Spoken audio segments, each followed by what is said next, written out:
नमस्कार दोस्तों। एक बार फिर से आप सभी का टू पॉइंट चैनल में स्वागत है।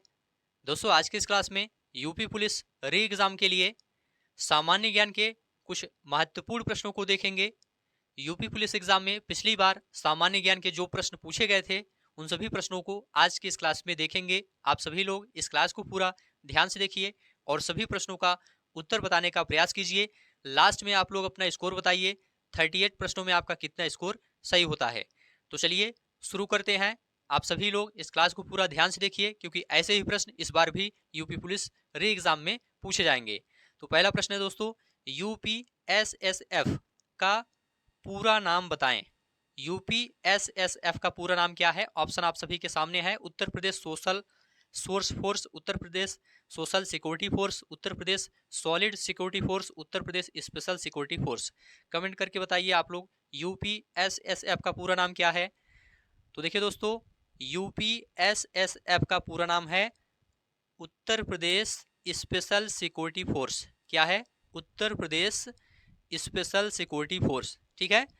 यूपीएसएसएफ का गठन दोस्तों उत्तर प्रदेश विशेष सुरक्षा बल अधिनियम 2020 के अंतर्गत उत्तर प्रदेश सरकार द्वारा 26 जून 2020 को किया गया था। कब किया गया था? 26 जून 2020 को किया गया था।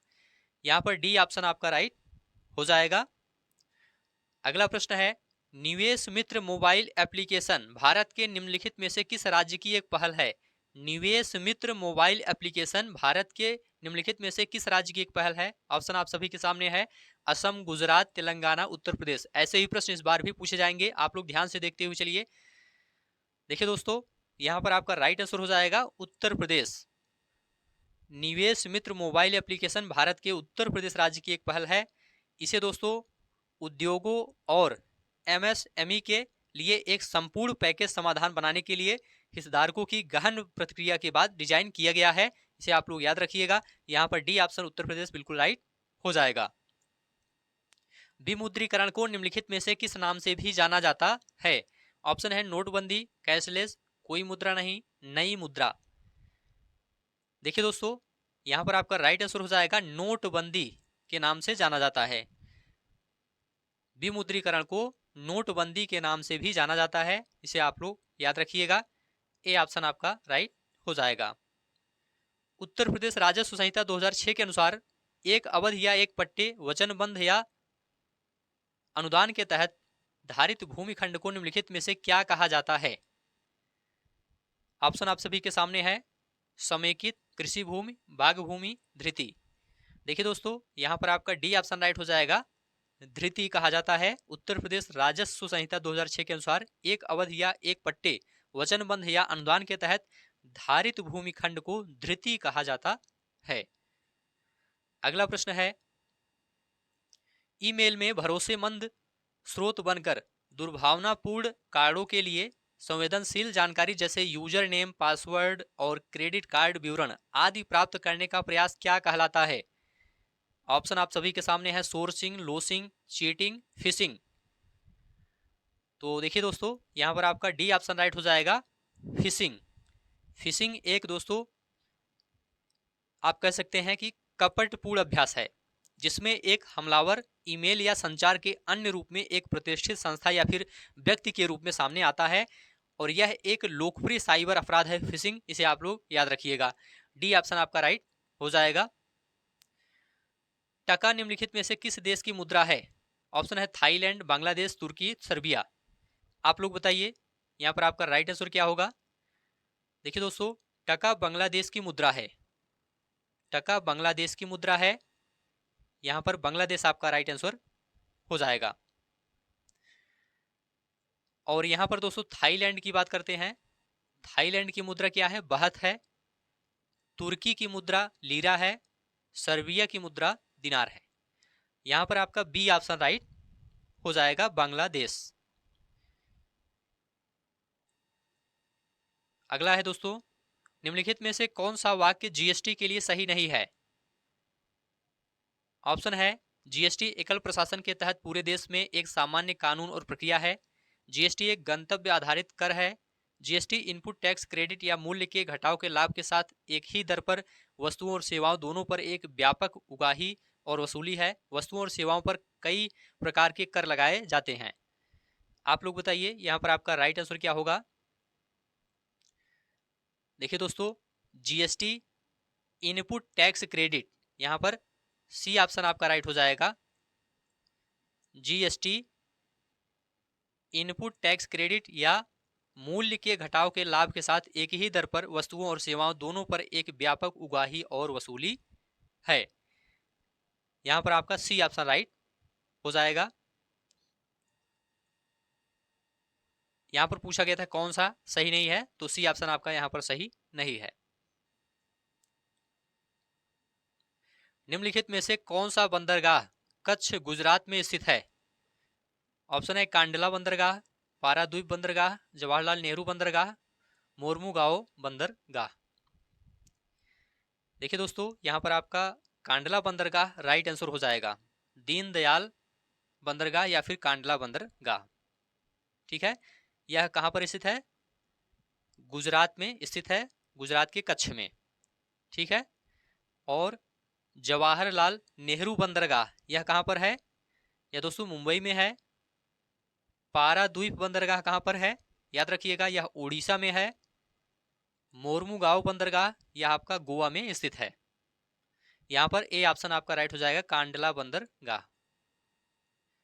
हाल ही में श्री अमित शाह ने निम्नलिखित में से किस स्थान पर national cooperative dairy federation of India के मुख्यालय की आधारशिला रखी है। तो देखिए दोस्तों, यहां पर आपका राइट आंसर हो जाएगा गांधीनगर में। अमित शाह ने हाल ही में गांधीनगर में national cooperative dairy federation of India के मुख्यालय की आधारशिला रखी है। यहां पर आपका डी ऑप्शन राइट हो जाएगा। 30 दिसंबर 2023 को आधारशिला रखी गई थी, इसे आप लोग याद रखिएगा। गांधीनगर गुजरात में है। चलिए आगे बढ़ते हैं दोस्तों। निम्नलिखित में से कौन सा पुरस्कार सहकारी और दुग्ध उत्पादक कंपनियों को आगे बढ़ने और प्रतिस्पर्धी भावना पैदा करने के लिए प्रेरित करने हेतु दिया जाता है। ऑप्शन आप सभी के सामने है, राष्ट्रीय गोपाल रत्न पुरस्कार, अर्जुन पुरस्कार, ध्यानचंद पुरस्कार, द्रोणाचार्य पुरस्कार। तो देखिए दोस्तों, यहां पर आपका राइट आंसर हो जाएगा राष्ट्रीय गोपाल रत्न पुरस्कार। राष्ट्रीय गोपाल रत्न पुरस्कार, राष्ट्रीय गोपाल रत्न पुरस्कार सहकारी और दुग्ध उत्पादक कंपनियों को आगे बढ़ने और प्रतिस्पर्धी भावना पैदा करने के लिए प्रेरित करने हेतु दिया जाता है। यहां पर ए ऑप्शन आपका राइट हो जाएगा। अगला है दोस्तों, केंद्रीय मंत्रिमंडल ने हाल ही में भारत और निम्नलिखित में से किस देश के बीच प्रवासन और गतिशीलता समझौते को मंजूरी दी है। ऑप्शन है जर्मनी, इटली, श्रीलंका, नेपाल। आप लोग बताइए यहां पर आपका राइट आंसर क्या होगा। देखिए दोस्तों, यहां पर आपका राइट आंसर हो जाएगा इटली। केंद्रीय मंत्रिमंडल ने भारत और इटली देश के बीच प्रवासन और गतिशीलता समझौते को मंजूरी दी है। यहां पर आपका बी ऑप्शन राइट हो जाएगा। अगला प्रश्न है, हाल ही में भारतीय नौसेना का fast attack craft INS Kabra निम्नलिखित में से किस स्थान पर पहुंचा है। ऑप्शन है कोलंबो श्रीलंका, माले मालदीव, जेबेल अली का बंदरगाह यूएई, मातरबारी बंदरगाह बांग्लादेश। तो देखिए दोस्तों, यहां पर आपका राइट आंसर हो जाएगा कोलंबो श्रीलंका। भारतीय नौसेना का fast attack craft INS Kabra Colombo Sri Lanka स्थान पर पहुंचा है। यहां पर आपका ए ऑप्शन राइट हो जाएगा। निम्नलिखित में से कौन खुदाई खिदमतगार का संस्थापक था। कौन खुदाई खिदमतगार का संस्थापक था। ऑप्शन आप सभी के सामने है, आप लोग बताइए। देखिए दोस्तों, यहां पर आपका राइट आंसर है खान अब्दुल गफ्फार खान। खुदाई खिदमतगार का संस्थापक खान अब्दुल गफ्फार खान थे।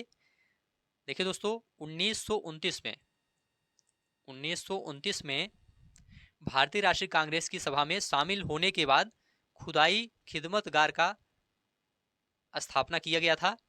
इसे दोस्तों लाल कुर्ती आंदोलन भी कहा जाता है। क्या कहा जाता है, लाल कुर्ती आंदोलन भी कहा जाता है। अगला प्रश्न है, निम्नलिखित में से किसने हाल ही में कोच्चि लक्षद्वीप द्वीप समूह सबमरीन ऑप्टिकल फाइबर कनेक्शन का उद्घाटन किया है। आप लोग बताइए यहां पर आपका राइट आंसर क्या होगा। देखिए दोस्तों, यहां पर आपका राइट आंसर हो जाएगा श्री नरेंद्र मोदी। अगला प्रश्न है, निम्नलिखित में से कौन सी भारत के पूर्वी तट पर स्थित खारे पानी की सबसे बड़ी लैगून झील है? ऑप्शन है चिल्का झील, लोनार क्रेटर झील, पंचभद्रा साल्ट लेक, कोल्लेरू झील। देखिए दोस्तों, यहाँ पर आपका ए ऑप्शन राइट हो जाएगा, चिल्का झील। चिल्का झील उड़ीसा राज्य में स्थित भारत के पूर्वी तट पर खारे पानी की सबसे बड़ी लैगून झील है, इसे आप लोग याद रखिएगा। अगला प्रश्न है, श्वेत प्रकाश कितने रंगों से मिलकर बना होता है? ऑप्शन है 8, 7, 6, 5। देखिए दोस्तों, श्वेत प्रकाश 7 रंगों से मिलकर बना होता है। यहाँ पर बी ऑप्शन 7 आपका राइट हो जाएगा। 7 रंग कौन कौन से हैं? याद रखिएगा, बैगनी, इंडिगो, नीला, हरा, पीला, नारंगी और लाल। इन सभी रंगों में दोस्तों 3 मूल रंग होते हैं। कौन कौन? लाल, नीला और हरा। लाल, नीला और हरा 3 मूल रंग होते हैं, इसे भी आप लोग याद रखिएगा। ग्रेट बैरियर रीफ निम्नलिखित में से किस देश के तट पर स्थित है?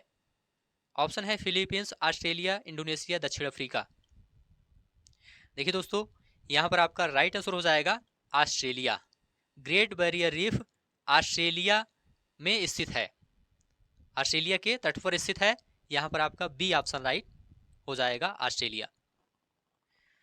निम्नलिखित में से कौन 1946 में भारत की संविधान सभा के अध्यक्ष थे? निम्नलिखित में से कौन 1946 में भारत की संविधान सभा के अध्यक्ष थे? Doctor Rajendra Prasad, doctor B R Ambedkar, Jawaharlal Nehru, Sardar Vallabh Bhai Patel. देखिए दोस्तों, यहाँ पर आपका राइट आंसर हो जाएगा डॉक्टर राजेंद्र प्रसाद। 1946 में भारत की संविधान सभा के अध्यक्ष डॉक्टर राजेंद्र प्रसाद थे। ए ऑप्शन आपका यहाँ पर राइट हो जाएगा। अगला प्रश्न है, प्रयाग प्रशस्ति की रचना निम्नलिखित में से किसके द्वारा संस्कृत में की गई थी? ऑप्शन आप सभी के सामने है, बौधायन, भवभूति, बाणभट्ट, हरिशेन। देखिए दोस्तों, यहाँ पर आपका डी ऑप्शन राइट हो जाएगा, हरिशेन। प्रयाग प्रशस्ति की रचना हरिशेन के द्वारा संस्कृत भाषा में की गई थी। तो यहाँ पर डी ऑप्शन आपका राइट हो जाएगा, हरिशेन। ऐसे ही प्रश्न इस बार भी पूछे जाएंगे, ध्यान से आप लोग देखते हुए चलिए। अंगूर की खेती, उपज और कटाई को निम्नलिखित में से किस नाम से जाना जाता है? Horticulture, viticulture, pisciculture, sericulture. तो देखिए दोस्तों, यहाँ पर आपका विटीकल्चर राइट आंसर हो जाएगा, बी ऑप्शन विटीकल्चर। अंगूर की खेती, उपज और कटाई को विटीकल्चर के नाम से जाना जाता है। रेशम के कीटों की खेती को किस नाम से जाना जाता है? याद रखिएगा, सेरीकल्चर के नाम से जाना जाता है। रेशम के कीटों की खेती को सेरीकल्चर के नाम से जाना जाता है। ठीक है, चलिए आगे बढ़ते हैं। सभी प्रश्न आप लोग ध्यान से देखते हुए चलिए। बैला डीला की पहाड़ियां बैल के कुबड़ की तरह दिखती हैं। पहाड़ियों की यह श्रृंखला भारत के निम्नलिखित में से किस राज्य में स्थित है? ऑप्शन है कर्नाटक, केरल, तमिलनाडु, छत्तीसगढ़। तो देखिए दोस्तों, यहाँ पर डी ऑप्शन राइट हो जाएगा, छत्तीसगढ़। बैला डीला की पहाड़ियां छत्तीसगढ़ राज्य में स्थित हैं, इसे आप लोग याद रखिएगा। ये पहाड़ियां बैल के कुबड़ की तरह दिखती हैं। निम्नलिखित में से किसके द्वारा निर्मित समुद्र के एक संकीर्ण चैनल द्वारा श्रीलंका भारत से अलग होता है? तो देखिए दोस्तों, यहां पर आपका राइट आंसर हो जाएगा, पाक जलडमरू मध्य और मन्नार की खाड़ी। पाक जलडमरू मध्य और मन्नार की खाड़ी। भारत का जो पड़ोसी देश श्रीलंका है दोस्तों, यह पाक जलडमरू मध्य और मन्नार की खाड़ी द्वारा भारत से अलग होता है, इसे आप लोग याद रखिएगा। पाक जलडमरू मध्य जो है, पाक जलडमरू मध्य, ये भारत के तमिलनाडु राज्य और श्रीलंका के बीच एक जल संधि है। ठीक है, यह बंगाल की खाड़ी और मन्नार की खाड़ी को जोड़ता है। और मन्नार की खाड़ी भारत के पश्चिमी घाट तथा श्रीलंका के बीच एक बड़ी सी उथली खाई है, इसे भी आप लोग याद रखिएगा। सी ऑप्शन आपका यहाँ पर राइट हो जाएगा। सोनपुर पशु मेला हर साल भारत के निम्नलिखित में से किस राज्य में आयोजित होने वाला एक सांस्कृतिक कार्यक्रम है? ऑप्शन है उड़ीसा, सिक्किम, असम, बिहार। तो देखिए दोस्तों, यहाँ पर डी ऑप्शन राइट हो जाएगा, बिहार। सोनपुर पशु मेला बिहार राज्य के सोनपुर में नवंबर और दिसंबर के महीनों में कार्तिक पूर्णिमा पर आयोजित किया जाता है, इसे आप लोग याद रखिएगा। यहाँ पर डी ऑप्शन आपका राइट हो जाएगा, बिहार। अगला प्रश्न है, विश्व पुस्तक दिवस प्रत्येक वर्ष निम्नलिखित में से किस दिन मनाया जाता है? 25 जून, 7 अप्रैल, 5 जून, 23 अप्रैल। आप लोग बताइए, यहाँ पर आपका राइट आंसर क्या होगा? विश्व पुस्तक दिवस किस दिन मनाया जाता है? तो देखिए दोस्तों 23 अप्रैल को, याद रखिएगा 23 अप्रैल को प्रतिवर्ष विश्व पुस्तक दिवस मनाया जाता है, इसे आप लोग याद रखिएगा। 7 अप्रैल को कौन सा दिवस मनाया जाता है आप लोग बताइए? देखिए दोस्तों विश्व स्वास्थ्य दिवस 7 अप्रैल को मनाया जाता है। 5 जून को कौन सा दिवस मनाया जाता है? तो याद रखिएगा विश्व पर्यावरण दिवस 5 जून को मनाया जाता है। निम्नलिखित में से किस राज्य के कुछ हिस्सों में 400 साल पहले नहर सिंचाई की एक स्थानीय प्रणाली विकसित हुई थी जिसे कुल्ह कहा जाता है? ऑप्शन है केरल, हिमाचल प्रदेश, कर्नाटक, गुजरात। तो देखिए दोस्तों यहां पर आपका राइट आंसर हो जाएगा हिमाचल प्रदेश। कुल्ह हिमाचल प्रदेश में पाई जाने वाली छोटी स्थानीय नहरें हैं। ये मुख्य रूप से पहाड़ी क्षेत्रों में पाए जाते हैं और पहाड़ी क्षेत्र होने के कारण दोस्तों हिमाचल प्रदेश में ट्यूबवेल बोरवेल का निर्माण संभव नहीं था, इसलिए कुल्ह प्रयोग में आया था। इसे आप लोग याद रखिएगा। यहाँ पर हिमाचल प्रदेश आपका राइट आंसर हो जाएगा। भारत में जनगणना संगठन के लिए सर्वोच्च पद कौन सा है? आप लोग बताइए यहाँ पर आपका राइट आंसर क्या होगा? देखिए दोस्तों यहाँ पर आपका राइट आंसर हो जाएगा महारजिस्ट्रार और जनगणना आयुक्त भारत। यहाँ पर आपका सी ऑप्शन राइट हो जाएगा, महारजिस्ट्रार और जनगणना आयुक्त भारत। अगला प्रश्न है कुमार संभवम निम्नलिखित में से किस लेखक की साहित्यिक कृति है? ऑप्शन है महादेवी, महाकवि कालिदास, भारवी, कल्हड़।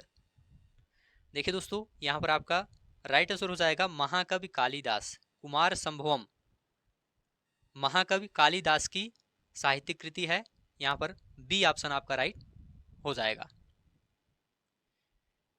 चलिए आगे बढ़ते हैं। सभी प्रश्न आप लोग ध्यान से देखते हुए चलिए। नेशनल एल्यूमिनियम कंपनी लिमिटेड का पंजीकृत कार्यालय निम्नलिखित में से किस स्थान पर है? ऑप्शन है रायपुर छत्तीसगढ़, भुवनेश्वर उड़ीसा, डिगबोई असम, नूनमती असम।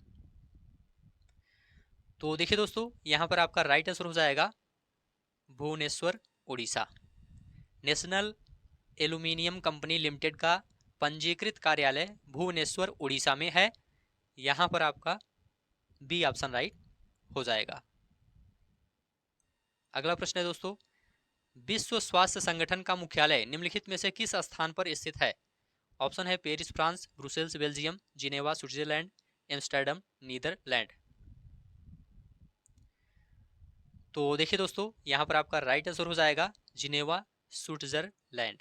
सी ऑप्शन राइट हो जाएगा जिनेवा स्विट्जरलैंड। विश्व स्वास्थ्य संगठन की स्थापना दोस्तों 7 अप्रैल 1948 को की गई थी। कब की गई थी? 7 अप्रैल 1948 को की गई थी। इसका मुख्यालय स्विट्जरलैंड के जिनेवा शहर में स्थित है।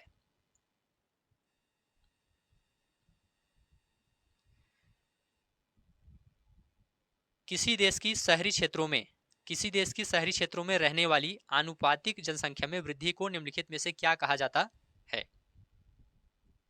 ऑप्शन आप सभी के सामने है, आप लोग बताइए। देखिए दोस्तों किसी देश की शहरी क्षेत्रों में रहने वाली आनुपातिक जनसंख्या में वृद्धि को शहरीकरण कहा जाता है। क्या कहा जाता है? शहरीकरण कहा जाता है।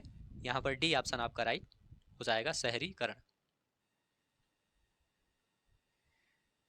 उत्तर प्रदेश में स्थित भदोही निम्नलिखित में से किस कला के लिए प्रसिद्ध है? ऑप्शन है चमकीले मिट्टी के बर्तन, साड़ी बुनाई, चिकनकारी, कालीन बुनाई। तो देखिए दोस्तों यहाँ पर आपका राइट आंसर हो जाएगा कालीन बुनाई। उत्तर प्रदेश में स्थित भदोही कालीन बुनाई कला के लिए प्रसिद्ध है, इसे आप लोग याद रखिएगा। अगला प्रश्न है निम्नलिखित में से कौन सा उत्तर प्रदेश का राज्य वृक्ष है? बांस, बांज, बरगद, अशोक। तो देखिए दोस्तों यहाँ पर आपका राइट आंसर हो जाएगा अशोक। उत्तर प्रदेश का राज्य वृक्ष अशोक का पेड़ है, इसे आप लोग याद रखिएगा। उत्तर प्रदेश दिवस कब मनाया जाता है? याद रखिएगा 24 जनवरी को उत्तर प्रदेश दिवस प्रतिवर्ष मनाया जाता है। उत्तर प्रदेश का राजकीय पक्षी पूछा जाएगा तो याद रखिएगा सारस उत्तर प्रदेश का राजकीय पक्षी है। राज्य पशु क्या है? बारहसिंगा है, इसे भी आप लोग याद रखिएगा। राज्य पुष्प क्या है? पलाश है उत्तर प्रदेश का। सुरहा ताल प्रसिद्ध अभ्यारण्य है जिसमें साइबेरिया और अन्य ठंडे क्षेत्रों से कई प्रवासी पक्षी भी आते हैं। उत्तर प्रदेश के निम्नलिखित में से किस जिले में स्थित है? ऑप्शन है संत कबीर नगर, गोंडा, एटा, बलिया। तो देखिए दोस्तों यहाँ पर आपका राइट आंसर हो जाएगा बलिया। सुरहाताल प्रसिद्ध अभ्यारण्य है जिसमें साइबेरिया और अन्य ठंडे क्षेत्रों से कई प्रवासी पक्षी भी आते हैं। यह उत्तर प्रदेश के बलिया जिले में स्थित है। इसे आप लोग याद रखिएगा, डी ऑप्शन आपका राइट हो जाएगा। निम्नलिखित में से कौन सा सोशल मीडिया प्लेटफॉर्म पेशेवर नेटवर्किंग और नौकरी तलाशने के लिए सबसे उपयुक्त है? ऑप्शन आप सभी के सामने है, आप लोग बताइए यहाँ पर आपका राइट आंसर क्या होगा। तो देखिए दोस्तों, यहाँ पर आपका राइट आंसर हो जाएगा लिंक्डइन। ए ऑप्शन आपका यहाँ पर राइट हो जाएगा। लिंक्डइन सोशल मीडिया प्लेटफॉर्म पेशेवर नेटवर्किंग और नौकरी तलाशने के लिए सबसे उपयुक्त है। इसे आप लोग याद रखिएगा, यहाँ पर ए ऑप्शन आपका राइट हो जाएगा। अगला प्रश्न है, मथुरा निम्नलिखित में से किसकी जन्मस्थली है जिसे ब्रजभूमि के नाम से भी जाना जाता है? भगवान राम, भगवान गणेश, भगवान कृष्ण, भगवान शिव। आप लोग बताइए यहाँ पर आपका राइट आंसर क्या है। देखिए दोस्तों, यहाँ पर आपका राइट आंसर है भगवान कृष्ण। सी ऑप्शन आपका राइट हो जाएगा। मथुरा भगवान कृष्ण की जन्मस्थली है जिसे ब्रजभूमि के नाम से भी जाना जाता है। अकबर का मकबरा निम्नलिखित में से किस स्थान पर स्थित है? एटा, उन्नाव, रामपुर, सिकंदरा। तो देखिए दोस्तों, यहां पर आपका राइट आंसर हो जाएगा सिकंदरा। अकबर का मकबरा सिकंदरा नामक स्थान पर स्थित है। यहां पर डी ऑप्शन आपका राइट हो जाएगा। निम्नलिखित में से उत्तर प्रदेश का कौन सा प्रसिद्ध लोक नृत्य धान और मक्के की खेती के दौरान किया जाता है? ऑप्शन है कजरी, हुरका बॉल, रसिया, चरकुला। देखिए दोस्तों, यहां पर आपका राइट आंसर हो जाएगा हुरका बॉल। हुरका बॉल लोक नृत्य का आयोजन धान और मक्के की खेती के दौरान उत्तर प्रदेश और उत्तराखंड राज्यों में किया जाता है। ठीक है, तो यहां पर आपका बी ऑप्शन राइट हो जाएगा, हुरका बॉल। बनारस हिंदू विश्वविद्यालय की स्थापना पंडित मदन मोहन मालवीय ने निम्नलिखित में से किसके सहयोग से की थी? ऑप्शन आप सभी के सामने है, आप लोग जल्दी से बताइए यहाँ पर आपका राइट आंसर क्या होगा। तो देखिए दोस्तों, यहाँ पर आपका राइट आंसर हो जाएगा doctor Annie Besant. Banaras Hindu विश्वविद्यालय की स्थापना दोस्तों 1916 में पंडित मदन मोहन मालवीय ने डॉक्टर एनी बेसेंट के सहयोग से की थी। तो यहाँ पर ए ऑप्शन आपका राइट हो जाएगा। ध्यान रखिएगा दोस्तों, मदन मोहन मालवीय को महामना के नाम से भी जाना जाता है। तो ठीक है दोस्तों, आज की इस क्लास को अब यहीं पर समाप्त करते हैं। आप लोग कमेंट करके बताइए 38 प्रश्नों में आपका कितना स्कोर सही हुआ है। ऐसे ही प्रश्न इस बार भी यूपी पुलिस री एग्जाम में पूछे जाएंगे। इस क्लास को अब यहीं पर समाप्त करते हैं। उम्मीद है यह क्लास आपको अच्छा लगा है तो चैनल को सब्सक्राइब कीजिए, दोस्तों में शेयर करिए और कमेंट में लिखकर जरूर बताइए।